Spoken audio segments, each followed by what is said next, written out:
driving instructors. It is not the intent of the writers, producers, or distributors of this video to encourage drivers to attempt any of these maneuvers without proper professional training.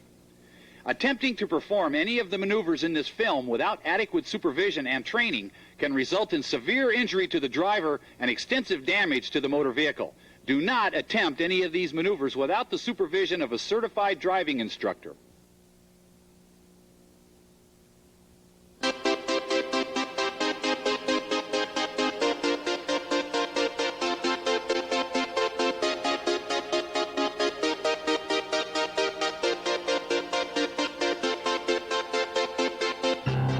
Every year, violence gets worse.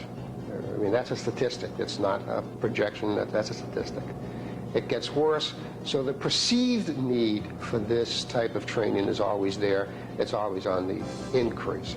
Now, because of the Gulf War, I feel that the need's going to be even greater. Early statistics are already showing a tremendous increase in violence towards Americans. Many times we're hired by corporations to go overseas and do training for them in the country that they are doing business in. And we call them mobile training units. So far, we've been to 25 countries and on 5 continents. When we go to these places, we have to be very careful that we teach in a style that is indigenous to the country.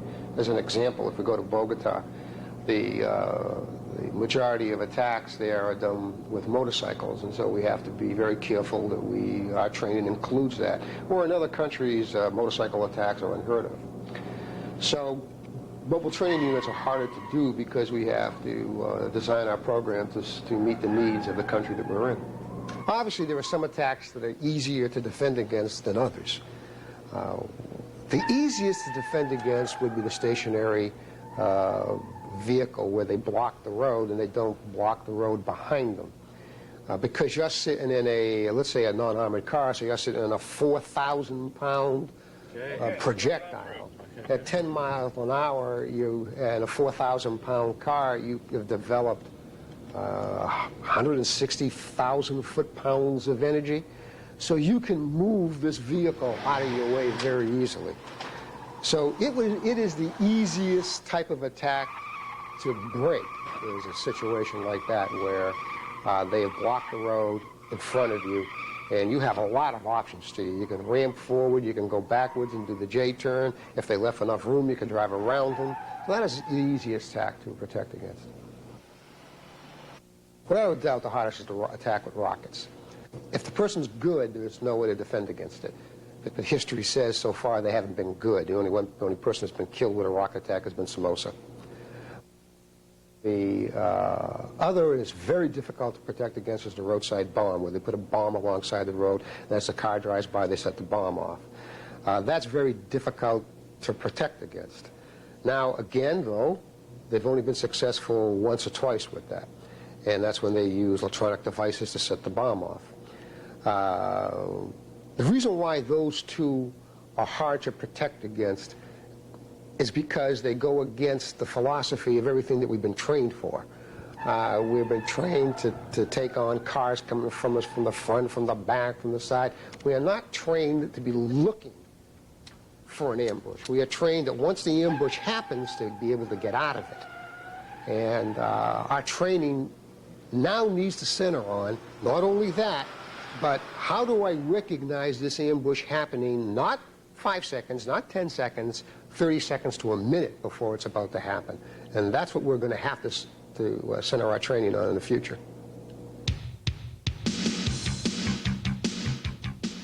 There are 5 fatal mistakes that the average driver in a protective detail will make. First one is becoming complacent.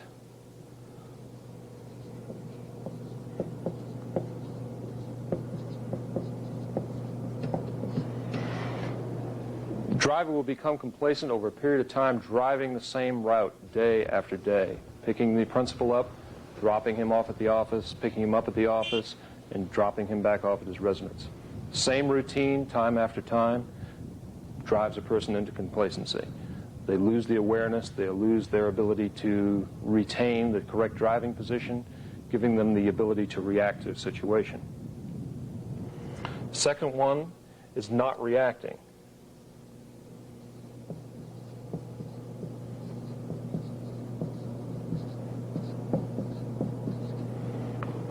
Not reacting to a situation. This is exactly what the terrorists want you to do. And we're talking about terrorists from anywhere from the person that wants your gold Rolex and chain to the person that wants to take or kill the principal. Could be someone that just wants to embarrass the principal. Nevertheless, they want you to not react. That's exactly what would happen. Then you're playing into their hands. We want you to do something, even if it's not with the textbook, some type of a reaction. Now, the third point, third most fatal mistake that we seem to run into is not allowing ourselves an exit point.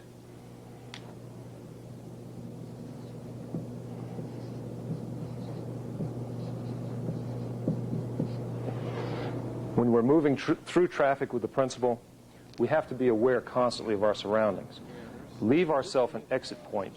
In traffic pulling up to a stoplight with a vehicle in front of us, we want to maintain the distance behind the vehicle in front of us, watching to make sure that we have visual contact with the two tires in front of the vehicle in front of us, allowing us sufficient room to go to the left or to the right in case of a vehicle ambush or drive-by or from someone just walking up to the vehicle. So never allow yourself to get boxed in. Always leave some room for an exit point.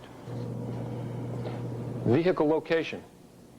Vehicle location during routes, primary and alternate routes to and from the residence of the principal, to his place of employment, noting all of your safe havens and escape areas, and also vehicle location as far as the equipment involved in the vehicle.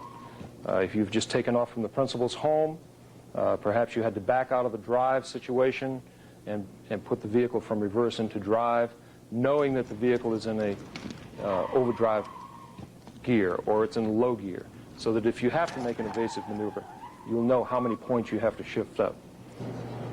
Skills. It's probably the most fatal mistake we run into, is that the driver does not have the basic skills. We have to have the advanced training to be able to do these maneuvers. We have to know and attend the schools. We have to gain something from the courses and be able to do these maneuvers with the vehicle. Many times, a corporate driver will wind up being an old employee, someone that's been around the office who's not really effective anymore in a certain area, so they bring him up and to keep him on board, well, we'll make him the CEO's driver. Okay, the CEO's driver winds up being a gentleman in his late 50s, early 60s. Nothing against age, but sometimes they're not quite as effective as younger people. And without any training, they become quite ineffective in a hostile situation. And this is what we have to have, is the basic training, the basic knowledge, and being able to make the decisions and carry them out in order to save someone's life. So, those are the 5 basic fatal mistakes that we run into.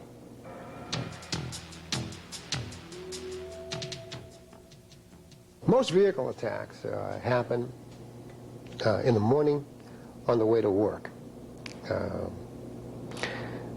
If you took data and looked at data over, let's say, 15 years, and the predominant time would be the morning, the predominant mode would be automobiles, and the predominant place would be near the home. But if you looked at data over the last year or two, there's a switch happening. There's now starting to attack on the way back from work, but still near the place of work and in the evening. The question obviously should be, why? The answer is real easy. Any security book, manual, seminar you go to, they always say, change your routes. Well, that's nice, but it's pretty hard to change the routes within a block or so of your home. It's pretty hard, if not impossible, to change the routes a block or so from where you work. So you can change your routes once you leave this area, but it's pretty hard to do so when you're in the area. Why the morning and why at night? In the morning is prevalent because executives didn't get to be executives by showing up to work late. So if you say to an executive, okay, vary your times in the morning, his idea of varying his time is being 15 or 20 minutes late. Well, that means the terrorists had to sit there for an extra 15 minutes. So you're not going to get many of them to change their time in the morning. So therefore, if you look at predictability, it's pretty easy to predict where this guy's going to be in the morning and where he's going to be in the morning. First, we have to understand that once an attack starts, the odds are in the favor of the terrorist. There's no way you can get around that. Once the attack has started, your choices and your options become less. The key is not panicking.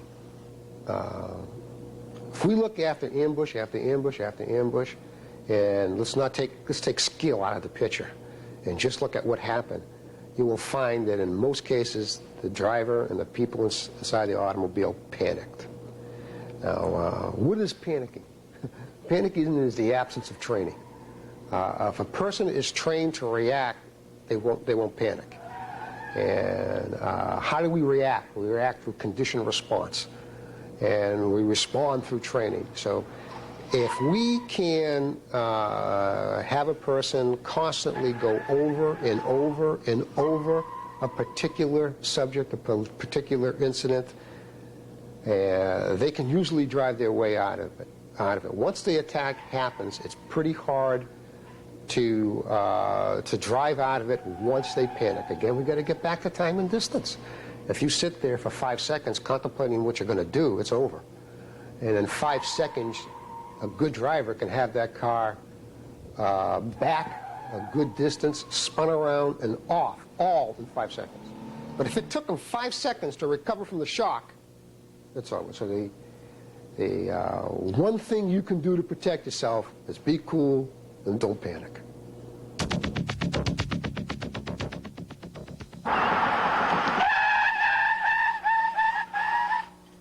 There's a lot of controversy about the type of braking you should use, whether it's threshold braking, pump braking, or locking the brakes. What I'd like to do is just go over a scientific analysis of it. And I've got to explain for clarity that this isn't my opinion how things should be done. This is Sir Isaac Newton's idea of how things should be done. So the first thing we've got to understand is what's the difference between threshold braking and locking the brakes. The difference is that in threshold braking, you press your foot on the brake pedal to 80% of the wheel rolling. Lock brakes, you just press your foot as hard as your little foot will press until the wheels lock up. The issue that we have to understand is what is the difference between the coefficient of friction of threshold braking and locking the brakes. The difference of the coefficient of friction is roughly about 0.15. What does that mean? That means, yes, you will stop quicker with threshold braking. But we have to ask the question is, how quick can you find threshold braking? And the answer is really simple. At 40 miles an hour, you would have to find threshold braking in 0.22 seconds. I'm not too sure if there is any person that can do that. Okay. The next issue is that don't get confused. We are not saying that the best way to stop a car is by modulating the brake pedal. What we're saying is that if you decide to educate yourself and to learn how to stop a car quickly, you can never ever leave out the fact that the wheels will lock up, and you must learn how to unlock the wheels so you can regain your steering. Ambush after ambush after ambush. The drivers put their foot on the brake pedal, locked up the wheels, and crashed into what it was that they were trying to avoid. The point that we want to make is if you ever lock up those wheels, get your foot off the brake so you can regain your steering. It cannot be stressed how important that issue is. Okay, what I want you to focus on are these two front tires. I want you to notice how they're turned, but the car still keeps on going straight.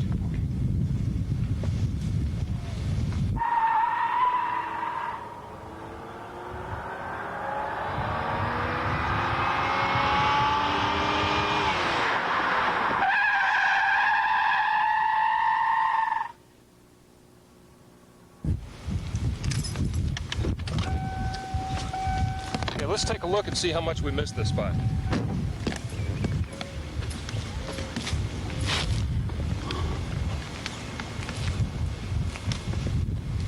As we can see by the tire marks here in front of us, the marks are extremely wide because the tires turned completely sideways. It continued all the way through until it made contact with a cone, ran over the cone, through the obstacle. Had we been using the other method that we teach here in the school, we would have been able not only to avoid the obstacle, but would have been able to bring the vehicle to a halt in a much shorter distance. Hard braking combines a number of things. Basically, what we want to do is brake the vehicle as quickly and as rapidly to a complete stop, maintaining steering control. We utilize a maneuver called the brake and turn, where we come through up to 50 miles an hour and stop the vehicle very, very quickly using rapid pumping motions of the brake and optimizing the steering. Very, very easy to turn an understeering car into an oversteering car when you're braking, especially when you're trying to turn. So we have to feel the way the car is going. If we're going a little bit too far, then we can compensate for it. So you have to develop the feel for the car. In braking and pumping the brakes, we want to violently hit the brake immediately, as soon as we have recognition. And that will drop a tremendous amount of speed off the vehicle, approximately 8 to 10 miles per hour immediately off the vehicle. Then we want to continue with a pumping motion and try and get at least 5 good hits in on the brakes. We can't do it by patting the brake lightly. We have to become very violent with it. When we're doing this, you're loading the vehicle up. It's all of the weight is transferring to the front. So there's a tremendous amount of weight on the front tires as this is going on. What's going to happen when we apply the brake is that weight transferring forward is going to lock the front wheels. They will slide. When we come off the brake, they will rotate as the momentum carries the vehicle forward. So what we're trying to do is optimize the braking, which is approximately 85% brake and 15% turn. The ABS braking system, the anti-lock braking system, does this for us automatically through computers, etc. Braking technique, pumping the brakes, as we feel the vehicle start to slide, we come off the brake. We're not going to have time to make a decision as to when this is happening. So we want to brake, hit the brake as hard as possible and as rapidly as possible. So we want to hit the brake and continue braking until the vehicle comes to a stop. All this white residue here, and you can see I can pick it up and take it right off. This white residue is the concrete that the tire was sliding over. So when the tire was stationary, this is the only part of the tire that was making contact with the road, and this white residue is the concrete that it picked up. So we have roughly a 4,000-pound car riding on 4 patches that are roughly 21 square inches, and that's the only thing that this car is riding on, are those 4 patches. You know, what makes this tire patch bigger or smaller depends a great deal on the tire pressure. And it's very important that you put in the proper amount of air in a tire. What is the proper amount of air? It's written right on the side of every tire. You look on the side of this tire, it would say 36 psi. And that's what, at minimum, you should have in this tire. The less tire pressure you have, the smaller this patch would be. So you have to have the right amount of tire pressure in the tire in order for the tire to stop efficiently.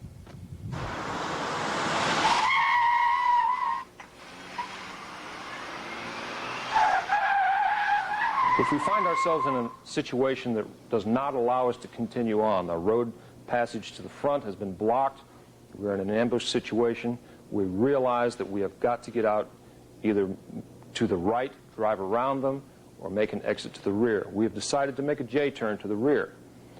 Immediately want to apply the brakes as hard as we can and as violently as we can, maintaining control at a good 3 and 9 hand position, stopping the vehicle and shifting from drive into reverse. It should be 2 positive, distinct movements from drive to neutral, neutral into reverse. This is where we want to relate back to knowing where the vehicle is at all times, where our equipment is located, so that we can do these maneuvers without having to take our eyes off and looking at the specific piece of equipment to find out where we're at. Once we're in reverse, we check the mirror 1 time, make sure nothing has blocked our exit to the rear, and accelerate as rapidly as possible, maintaining good traction without excessive wheel spin. If we're sitting there spinning our tires in reverse, they can come up and get us. So we want to do it as rapidly as possible, noting that if we are accelerating too rapidly and smoking the tires and sitting there, lightly off the accelerator till we gain adhesion once again, and continue back. As we're going back, we come into the palm down, thumb down position with the left hand underneath the right hand in approximately 4 o'clock position. As we're coming back, we've gained sufficient momentum and speed. We come off the accelerator, turn the wheel as rapidly as you can and as violently as we can. We like to tell folks to try and throw the steering wheel out the window. So we want to be very aggressive for this maneuver. If we're very slow with it, we'll have a very slow, wide turn that's going to take us out into the cornfields. So we want to do it as rapidly as possible. Throw the steering wheel out the window. And as the vehicle starts to come back around, we gain approximately 90 degrees from our beginning position. We want to take our right hand and drop it into any forward gear. Slowly just tap it into any forward gear. And as we continue coming around, lightly on the accelerator to avoid excessive wheel spin, and our vehicle straightens itself right out. There are many mistakes that the average driver without some skill will make trying to attempt this maneuver. First of all is not knowing where reverse is at. Being in low gear instead of in overdrive if he has a 3-speed automatic transmission. Then he finds himself fumbling, looking for a reverse gear, sometimes putting it in park. If you put it in park, he's got you. If you wind up in neutral, you're sitting there revving the engine, he's got you. So you're at the mercy of the terrorist. Okay. Another very common mistake is not checking your mirror for your exit point. If someone has blocked your front, and you start to back up and there's a tractor-trailer truck or a cement truck or something behind you, you're not going to go anywhere. So make sure that you can do this maneuver, otherwise you have to go to an alternate. Another very common mistake would be not coming off the accelerator. Okay, it's very important to come off the accelerator. It takes the momentum off the vehicle momentarily. Turning the wheel is another very common mistake. People do not turn the wheel rapidly enough. Turn it too slow and the car is going to make just a big U-turn. So we want to do it very rapidly to keep us from going out into the ditch with the vehicle. Another very common mistake is not shifting at the correct time and shifting too late. And that puts our vehicle into a spin again. The rear wheels will start to spin more. Another very common mistake is coming on the accelerator too hard. Once the vehicle has started to come around, the vehicle starts to straighten out. Hitting the accelerator too rapidly, just jamming on the accelerator, creates excessive wheel spin. You lose traction, and your vehicle is just sitting there. Once again, that gives the terrorist time to react. Once he sees that you are going to try and avoid him, they'll be coming after you. So you need to get out of there as quickly as possible and avoid wheel spin.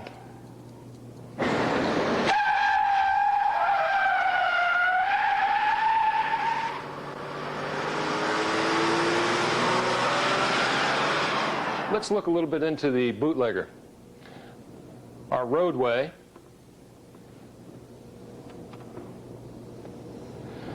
and we have an ambush site. The vehicle is pulled in front of us.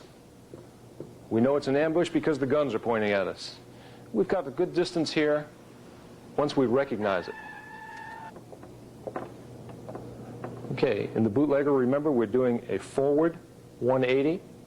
We're traveling towards the obstacle or the ambush. Once we get our speed reduced down to approximately 25 miles per hour, we want to apply the emergency brake hard. It has to be able to lock the rear wheels. At this point, we've locked the rear wheels. The vehicle starts to continue forward. When you hear the squeal, you turn the wheel, turn it hard, you keep the emergency brake on until you're pointed in the direction that you want to go. Once you reach that, come off the emergency brake, lightly on the gas, and accelerate out. Very simple maneuver. Some of the most common mistakes used in the bootlegger turn would be applying the emergency brake too fast a speed. This could possibly cause permanent damage to the vehicle, disabling the vehicle and leaving you stranded, and slide further into the attack situation than you want to be. So we want to reduce our speed down to approximately 25 miles per hour with the foot brake, then apply the emergency brake. One of the other common mistakes is turning the wheel too hard. Turning the wheel too hard and having the vehicle spin too abruptly. Okay. Utilizing too much gas and acceleration when you're coming out of the braking situation provides too much wheel spin and can possibly lose control, turning an understeering vehicle into an oversteering vehicle very, very rapidly. And another very common mistake would be to come off of the emergency brake too soon. And your vehicle is going to go forward whichever way the front wheels are pointed as soon as you come off the emergency brake. So make sure the vehicle is pointed in the direction that you want it to go before you come off the emergency brake. And those are the basic items that most people have difficulty with. Get out of there!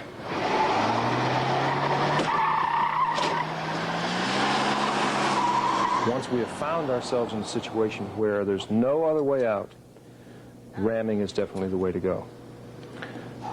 It isn't going to take, we don't have time to sit and make decisions about it.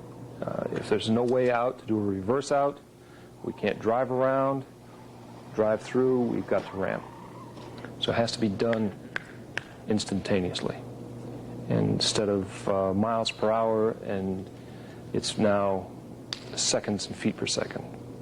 So we have to do it very, very rapidly, very quickly, make the decision, and then go into the process.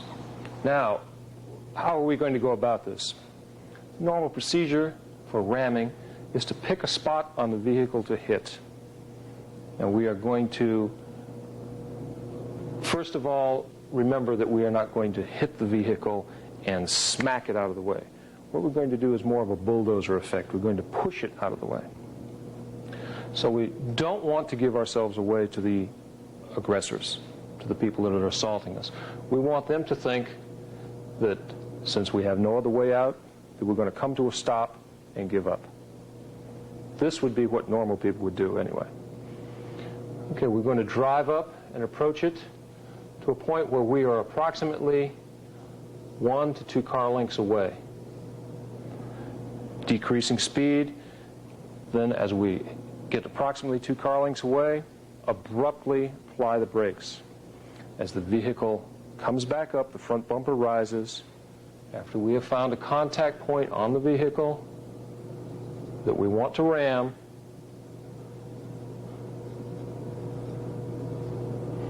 then we're going to ram the vehicle, move it out of the way, disturbing everyone and everything that is here at the ambush site. Okay. The vehicle itself sitting there, we want to hit that axle.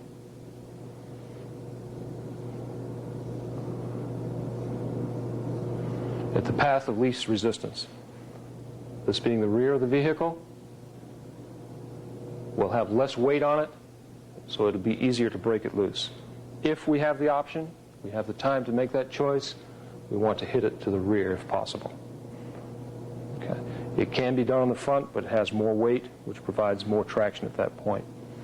We want to hit this through the axle, not into the bumper area or fender area or into the side panel area. This is solid. It will not absorb the shock into the vehicle. If you hit it here on the axle, it's going to force that vehicle around. And in doing so, it's going to get all of your people that are shooting at you from behind there, providing cover for them. It's going to move it out of the way. Now, the point with our vehicle that we want to hit this target point at will be with our axle. That's the path of the strongest point on our vehicle. So we want to line it up as the front bumper rises. We want to shift it into the lowest gear, accelerate as rapidly as possible, hitting right on the target, right on the axle, maintaining good steering control, the left hand, holding the hand down on the gear shift lever with the right, accelerating through the obstacle, and continue on the way. Right on through. Maintaining good arm control. We don't want to lock our arm. It will disturb that steering wheel somewhat and could possibly hurt you. The reason we keep the gear shift lever depressed with the right hand is so that on impact, the gear shift lever does not pop up into neutral and you're just left sitting there. We want to accelerate as rapidly as possible all the way to the floor through the obstacle. We don't want to make contact at this point and let off the accelerator. We want to accelerate all the way through it. Okay. As we're coming through, if for some reason this vehicle, when we make contact and it's sliding along the side of our vehicle, hooks up somehow, all we have to do is maintain acceleration and just shake the wheel. And as we do so, it will vibrate that other car loose and continue on. At all costs, we do not want to stop.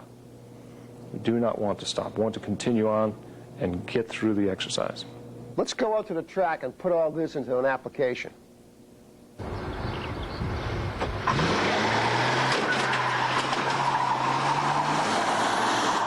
As we said before, it was extremely good technique. As he brought it in, kept it approximately 1 car length away, full acceleration all the way through, and did not turn the wheel away. Made impact with the car.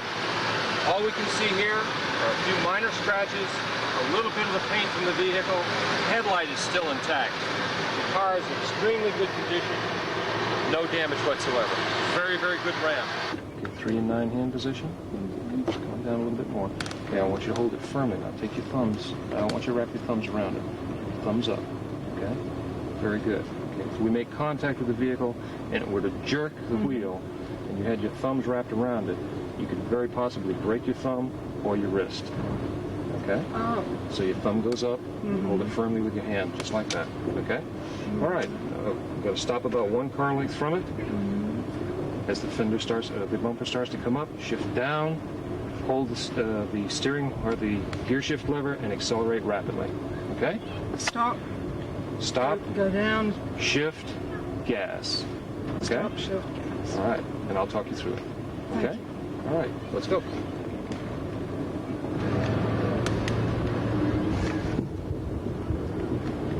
Okay. Stop. Okay. Shift. Hold it. Accelerate. All the way through. Hold it. All the way down.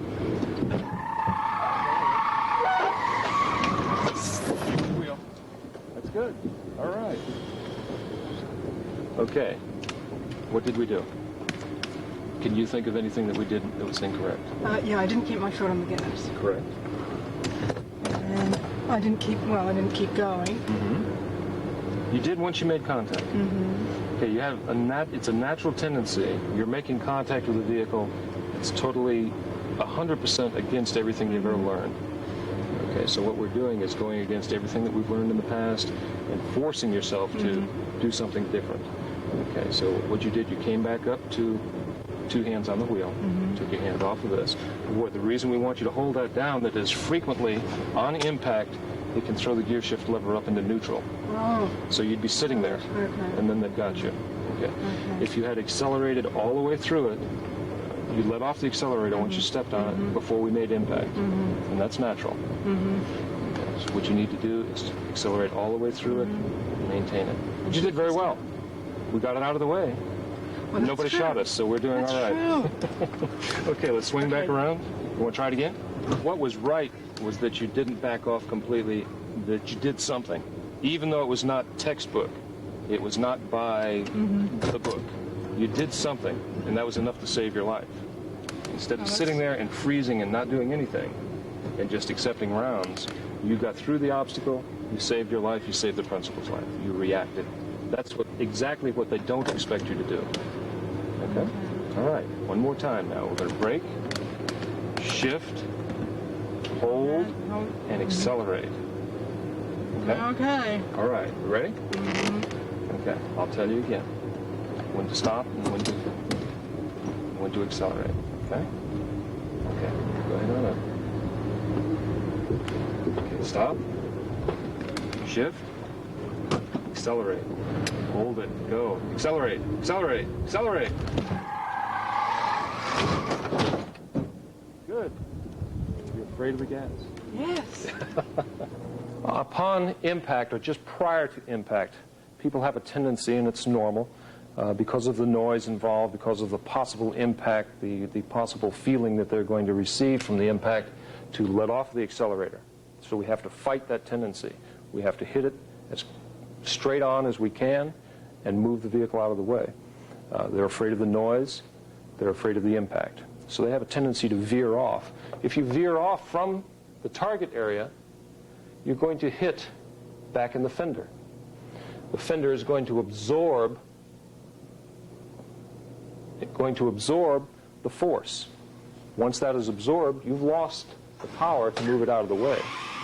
Much greater tendency at this point for it to hang up on your vehicle, either in the trim or the wheel well or something along that line, that will hold that vehicle to you and slow you down. So the vehicle is not going to move as violently, you're not going to create as much of a disturbance with the assailants, and you may not move the vehicle out.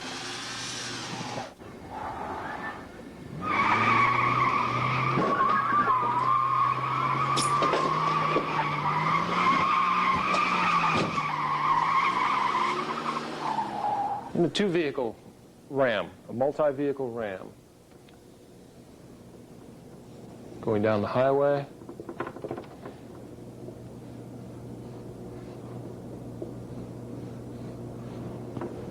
we realize that we have an ambush in front of us.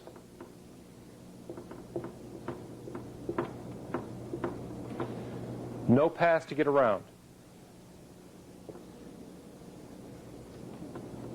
The area to the back of us has been blocked. We have no alternative at this point but to ram. There's no excess force to drive around. The road is completely blocked. Now, how would we approach this? Okay, we're looking for the path of least resistance. We cannot get in here to use this axle. Can't use this area because it's going to put us between the wall or whatever we have along this area, telephone poles, pedestrians, whatever may be in this area. So we want to find the path of least resistance. At this point, it's going to be here. We're going to go between the two vehicles, hitting them dead center, hitting the area right here in the center, dividing our vehicle so that the center of our vehicle will go through the area directly in between these two.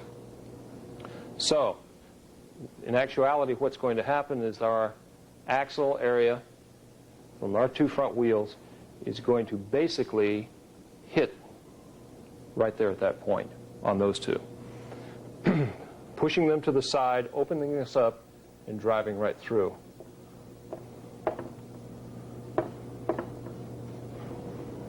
Okay. So anyone that's in the ambush area, in the barricade area, they will be disturbed. They will be pretty much confused as we plow through. Basically, excuse me, the same situation is going to apply to this also. We're going to come over, align ourselves up, come to a halt between 1 and 2 car lengths from the barricade. As we abruptly come to a halt, the front end of the car is going to come up from braking. As it does, put it into the lowest gear possible, accelerate as rapidly as possible, holding the wheel hard with our our left hand, gear shift selector with our right hand, and accelerate through the barricade using the same principle. Maintaining steering control, maintaining the accelerator all the way to the floor, and go directly through it. Once again, as with the other single car ram, we want to remember that the same techniques apply. We want to maintain good, firm steering control. The hand holding the gear shift lever down. Accelerating as rapidly as possible, not letting off the accelerator all the way through the ram. You don't want to let up in any way. If either vehicle becomes hung on the side of yours, simply take the steering wheel while it's still under full acceleration and just jerk it violently. It'll shake the other car completely off. Just continue going. The important thing to remember is not to stop. Don't freeze. Do something. Okay, we can see the obvious damage that was done to both vehicles. We moved them out of the way. We were able to proceed through them. Even though they got hung on the side, we were able to shake them free. Look back at our vehicle. How far could we have kept on going?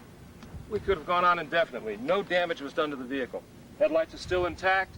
Body's still intact. Absolutely perfect. I wish I could find one just like this brand new. I'd buy it today.